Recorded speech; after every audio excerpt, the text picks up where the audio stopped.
somewhat recently in Boruto 2 Blue Vortex that every single member of Kara at some point or another had some of Shibai's DNA inserted into them. And immediately after saying that sentence out loud, I regret it. Shibai's DNA was grafted into them by Amado. Or like, surgery. Listen, the Kara hideout, Diddy's mansion, about the same thing. Anyways, this was revealed because Kashin Koji was telling us about how he unlocked the 10 paths, a Shinjutsu that usually only belongs to Otsutsukis who have become a god. However, at the moment that Kashin Koji's life was supposed to end, something inside of him unlocked and he awoke to the 10 paths. But this means that technically every single member of Kara has the ability to awaken to Shinjutsu. It just means that some of them haven't. And while some of them never will on account of dead, this means that Kashin Koji describing to us that the members of Kara had the ability to awaken to Shinjutsu kicked open a door of possibility. See, because while characters like Boro will never get a chance to unlock their Shinjutsu because dead, this means that other, more important members of Kara, like, I don't know, Delta or Kawaki, could at some point awaken to Shinjutsu once previously wielded by Shibai. And when you consider the fact that some of the Shinjutsu awakenings we've seen in Kara members already are Ada's omnipotence, which allows her to subconsciously manifest quite literally anything she wants on Earth, be it switching Kawaki and Boruto's positions, or just making everybody she ever meets fall in love with her, the Senrigan, which I believe is a Shinjutsu and not just a cyborg augmentation to her body, which allows Ada to see every single thing that's happened on Earth from the moment of her birth onwards, the reflectability of Daemon, which allows him to reflexively and without any input of his own reflect any incoming or even thought about attack that is heading towards him, and last but not least, Kashin Koji's 10 paths, which allows him to see all possible futures. Every single Shinjutsu that ties its roots back to Shibai is one of, if not the most powerful ability we've ever seen in the Naruto universe. And the wild thing is,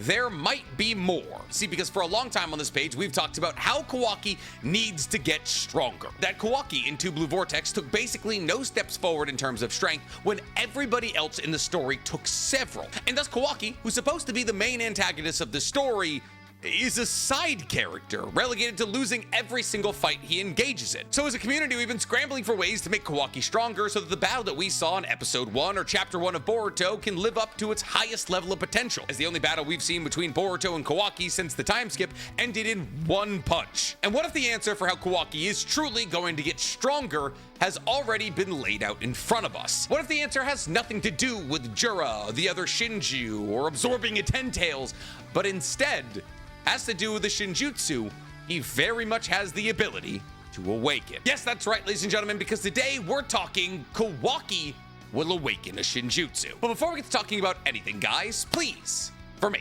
like this video, subscribe to the page, and hit that noti bell. And if you're feeling particularly generous and want to hear me talk about other anime and manga that aren't Naruto and Boruto, go ahead and follow my other channel, The Weeb Commander. Or if you want to see me try to bring real-life challenges to the anime world, go ahead and follow my brand new channel that I created with Stephen He, Chris Burnett, and Danny Mata called Anime IRL. Or if you just want to hear me talk about anime and manga, go ahead and follow my anime podcast, Otaku's Anonymous, where me and Danny Mata break down everything that happened in anime and manga this week. It's available on YouTube, Spotify, and Apple Podcasts. Is Kawaki going to awaken to a new Shinjutsu that puts him on par with Boruto in strength so they can finally have their fated battle that's seen at the beginning of this story? Well, maybe. See, because as it currently stands, rather interestingly, the only two members of Kara that haven't awoken to their Shinjutsu that they should have awoken to after getting Shibai's DNA are really the only two members of Kara left, Kawaki and Delta. And while there is absolutely an argument to be made that possibly Shibai's DNA wasn't given to either Delta or Kawaki, not only is that uninteresting, it's also unlikely. Let's quickly go over the argument that could be made to state that Kawaki and Delta were never given Shibai's DNA. First, let's go over Delta.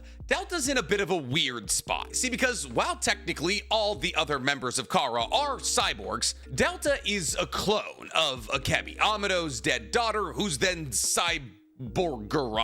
Upgraded. Let's go with upgraded. However, the cyborgerization of Delta comes in the form of a drone that clicks into the back of all of these clones. But the Delta that we're currently dealing with in 2 Blue Vortex is not the Delta that we met in Kara. From not only a personality and standpoint perspective, but also just from a fact that it's an entirely different clone. See, while yes, you can make the argument that Naruto's only ever killed one person, Naruto did defeat Delta in a fight, and in that fight, he crushed her with a super supermassive Rasengan that did effectively kill the clone that was being piloted by the drone. And as DNA is biological matter and not code, it's not necessarily something that could be coded into a drone. That is to say that there's a solid possibility that the Delta who ended up with Shibai's DNA was the Delta that fought Naruto. And thus Delta may never awaken to Shinjutsu because Amado may no longer have access to Shibai's DNA to give to the new batch of clones. However, going forward with this thought process kind of runs counter to what we've learned about Delta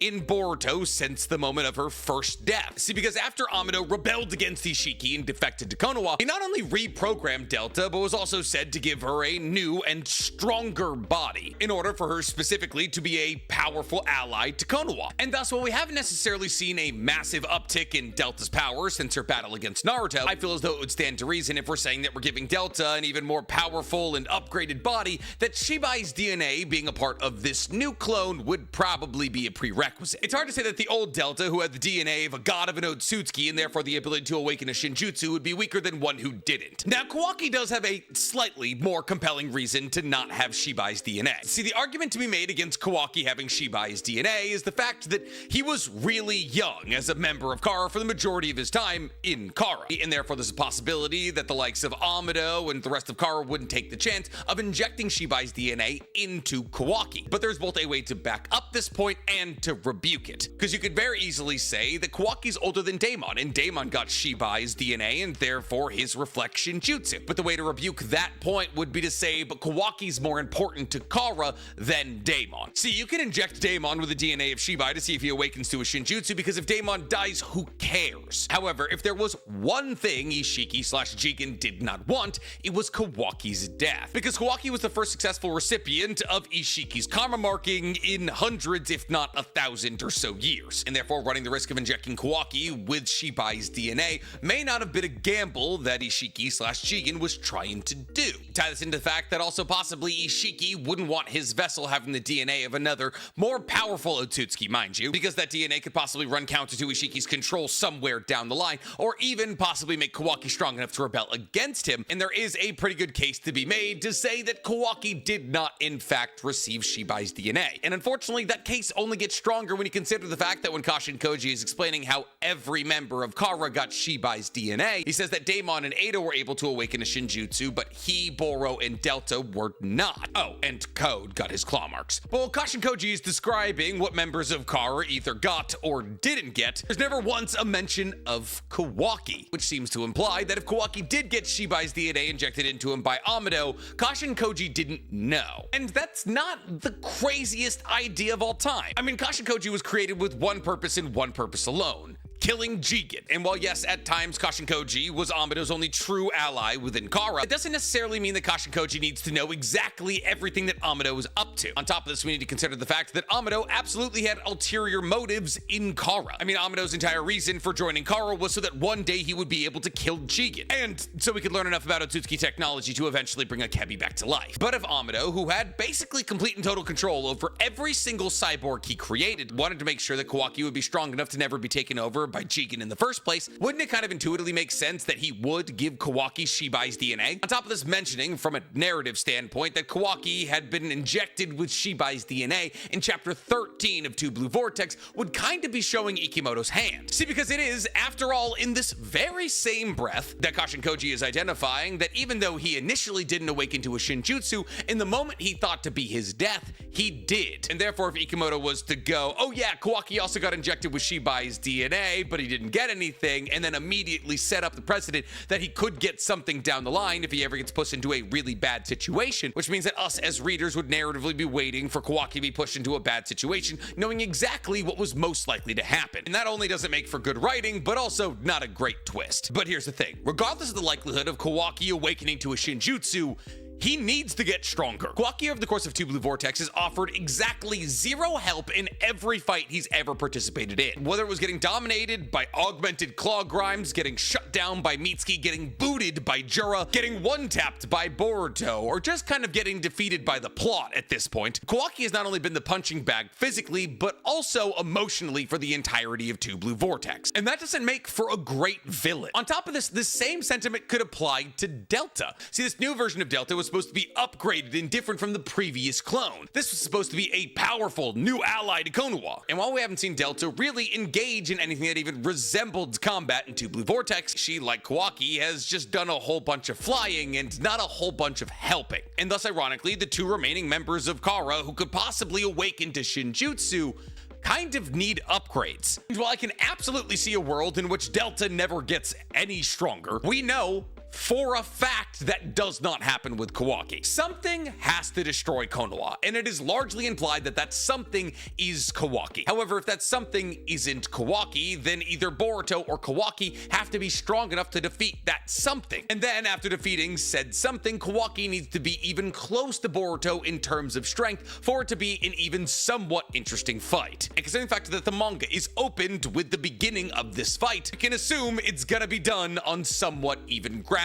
All pun intended, because they're standing on really rough and jagged grounds because they're the Hokage faces and they're destroyed and stuff. Yeah, it's not my best work. And the way that we've been theorizing that Kawaki was going to get to Boruto's level for a while now is that in some way or another it's going to have something to do with Jura. That either Kawaki is going to absorb Jura, eat his soul thorn, or something along those lines. In some way or another, Kawaki is going to absorb the power of Jura and therefore absorb the power of the juvenile Ten Tails. And while we cannot say for certain what this would do for Kawaki in terms of strength, him now having a Ten Tails battery is a massive upgrade. And it appears as though, as Jura and Boruto appear to be on equal levels of strength, that it's an upgrade of this magnitude that Kawaki needs to get anywhere near Boruto. Because mind you, like we already touched on, the one time that Boruto and Kawaki have seen each other in 2 Blue Vortex, Boruto one-taps him. Like it's not close, it's disrespectful. In fact, it's so bad that after Boruto does it, he goes, ew. Have you been training? What have you been doing? What, are you starting a Twitch career?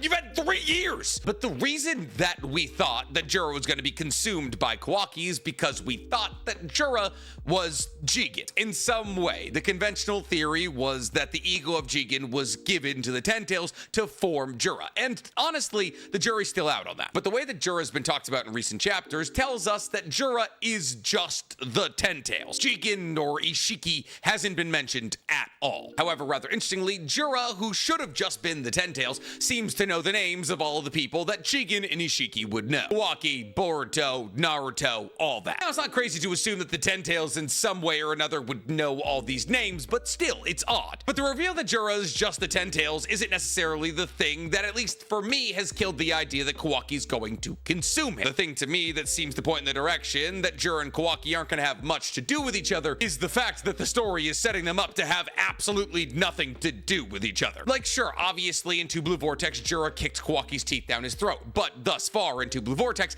90% of the characters in the story have done that. And when it boils down to it, Jura is already probably connected to too many people. Jura's got standing feuds with Team 10, Himawari, and Boruto already. And there's really no narrative through lines trying to connect Jura and Kawaki. And so, while there is still possibility for these kinds of things to happen down the line, I believe it's more likely that Kawaki will find his opponent is somebody else, not named Jura. So what if in actuality, the real way that Kawaki is going to find power has nothing to do with Jura, and everything to do with Shibai? Because, well, yes, well, actually, maybe, yes, Kawaki hasn't awoken to a Shinjutsu yet. Kawaki also hasn't been pushed to the brink of death in the same way that Kashin Koji was by Ishiki. So what if during this arc, Kawaki finds himself in a battle against somebody exponentially stronger than him? So, anybody. And as that person who's beating down on Kawaki is about to end his life and there's nobody named Boruto to intercept that fatal blow, in that moment, something clicks in Kawaki,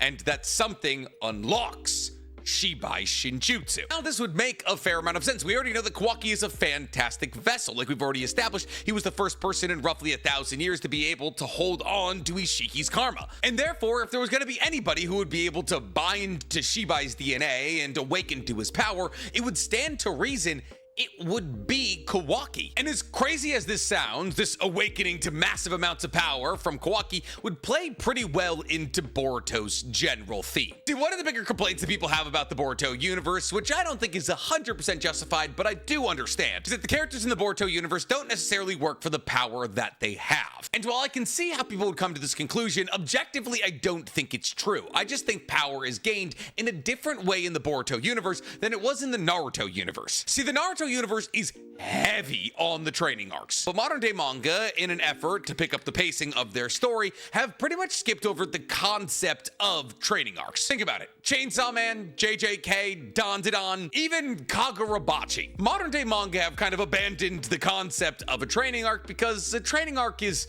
basically just filler. See, well, absolutely. Some of the greatest moments in Naruto and a lot of older anime and manga are the training arcs. There would be Goku and Vegeta battling it out in the hyperbolic time chamber, Naruto learning to cut a waterfall in half with his wind release, or Ichigo being thrown into a hole after having his soul chain severed. There are some fantastic training arc moments, but modern day manga has begun to lean more towards the concept of training on the go. And the way this usually works is that the main character fights against somebody stronger than them with somebody stronger than them on their side, and the result of that battle is a step up in their own strength. Demon Slayer is a really good representation of this, even though there is the Hashira training arc. And that's kind of how Boruto is approached. See, Boruto and a lot of the other characters in the Boruto universe kind of start out as geniuses already, and this is because their parents were geniuses, and ninja genius dumb, there we go, that's what a genius would say, seems to be hereditary, at least mostly, which is why Boruto, Sarada, and Mitsuki were all born into incredibly advantageous situations. Mitsuki is a clone of Orochimaru given perfect Snake Sage mode. Sarada is a child of the strongest Uchiha of all time and the strongest healer ninja of all time. And Boruto is the child of the strongest ninja of all time and the Hyuga princess. All of them were always going to be strong, so they start off their story stronger than the original Team 7. And while there is absolutely training moments built into Boruto's manga, like Boruto training with Sasuke after Naruto was kidnapped by Momoshiki to go and battle against Momoshiki, or Sarada training with Sasuke and Sakura, or Mitsuki learning to unlock Sage mode under the hand of Orochimaru and Log, none of these training arcs seem to resemble the training arcs that we knew and loved from the Naruto universe. And thus people tend to say that people get powerful in the Boruto universe through no work of their own. And people tend to say in no circumstance is this worse than during the time skip, which seems to have made Boruto some kind of planetary level monster, and Sarada somewhere in the same region considering the fact she's able to box with the likes of Hidari. Mitsuki's able to take out Kawaki, and Himawari is now the strongest Jinchuriki of all time. And all of these are semi-fair judgments. And thus I don't necessarily disagree when people say that people are power scaled too quickly in the Boruto universe, but when the end boss of the Boruto universe is the literal god of the universe, you gotta get people from ninjas to gods pretty quickly. And thus one of the general themes in the Boruto universe is explosive and immediate growth. And thus if Kawaki, when placed into a life or death situation, explosively and immediately awakens to a mass amount of power in the version of a Shinjutsu that, mind you, he would be able to use at 100% power because his body is 100% Otsutsuki, that would play into the general theme and writing style of Ikimoto's Boruto. So plays immediately into Kawaki's theme. See, if Kawaki was to immediately awaken to Shinjutsu powers that were injected into him by Amado, it makes Kawaki stronger without redeeming him. See, because one of the most pertinent themes that runs through the entirety of Kawaki's character is the fact, especially now in Two Blue Vortex, that he doesn't want to be a ninja and that he hasn't been working towards that end. And because of this, Kawaki's been getting his butt kicked in every single fight he's been in. And this is why when Boruto beats him down, he's like, have you not been working at all? If Kawaki were to learn from all of these lessons and all of these losses and immediately start working on himself and training, that would kind of be a redemption arc. That would be him buying into the idea of being a ninja. That would be himself aligning himself with the ideologies of Konoha. And ironically, that would be the exact path that Boruto was on in the Momoshiki arc. And while we will almost definitely get to that point in Kawaki's character development arc, it happening prior to his battle against Boruto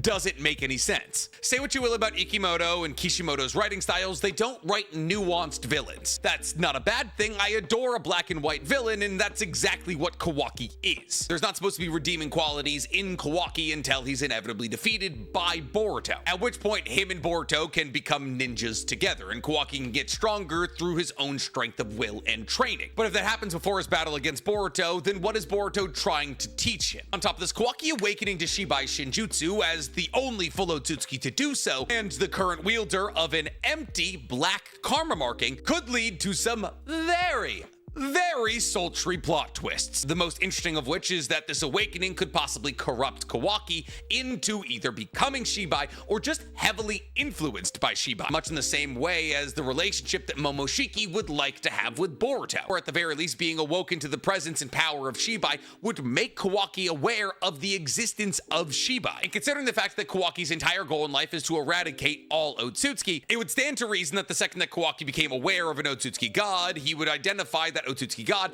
as his final goal. See, because while obviously eradicating the Otsutsuki who currently exist on Earth is a great start, that is not the entirety of Kawaki's goal. The entirety of Kawaki's goal is the eradication of all Otsutsuki, because all Otsutsuki prove a threat to Naruto. And if Kawaki becomes aware of a threat that exists above Momoshiki and Boruto, it could lead, much in the same way that the Fourth Great Shinobi World War led to a collaboration between Sasuke and Naruto, to a collab between Kawaki and Boruto. An entity so powerful that the combined forces that have been headbutting for the entirety of this manga come together to defeat it. But some of you might have been yelling at your screen for the last 20 minutes saying, Nick, Kawaki's already got a Shinjutsu, and it's called the Daikokuten. And you might be right. Ishiki was a supremely powerful Otsutsuki, probably stronger than Momoshiki, and therefore had probably consumed more chakra fruits than Momoshiki. During that process, it's highly likely that Ishiki awoke to several Shinjutsu. And one of those Shinjutsu is more likely than not the Daikokuten, and the ability to shrink and unshrink objects and himself, all of which that are abilities that Kawaki now has access to. However, the controlling of these techniques hasn't given Kawaki enough power to stand any real chance against Boruto. And as these are Shinjutsu that Kawaki has had access to for 3 or so years, he should be a full-on master of these techniques. See, because even though Kawaki isn't trying to become a ninja, he does use his karma abilities. That's the entirety of his character theme. He only uses the abilities that were given to him through no hard work of his own. Everything in the Naruto universe always ties back to hard work and how it always overcomes talent. Even though that theme is not consistent and doesn't apply to a lot of characters and their respective arcs, unfortunately everything in Naruto does tie back to that theme. So while Kawaki hasn't been busting his butt to try to be a ninja, he definitely has tried to strengthen himself through the usage of his karma mark, which should mean at this point in the story that Kawaki by this point in the story should have already accessed 100% of the power he's ever going to access from his karma marking, or at least that he's already accessed 100% of the power that he's ever going to access from Ishiki. And thus in a mad scramble to try to access more power without doing any additional work, Kawaki will accept power from the likes of Shibai. So even though Kawaki may, yes, already have access to Shinjutsu, those Shinjutsu are not good enough for Kawaki and not good enough to beat Boruto. But I'm curious to hear what you guys think. Do you believe that Amado injected Kawaki with Shibai's DNA? Do you believe that Kawaki's got a chance to awaken to new and powerful abilities? Tell me in the comments below. And while I got you down there, please, for me, like this video, subscribe to the page, and hit that noti bell. I have to go DM Instagram models while watching anime to be in a Death Note video. How did I get here?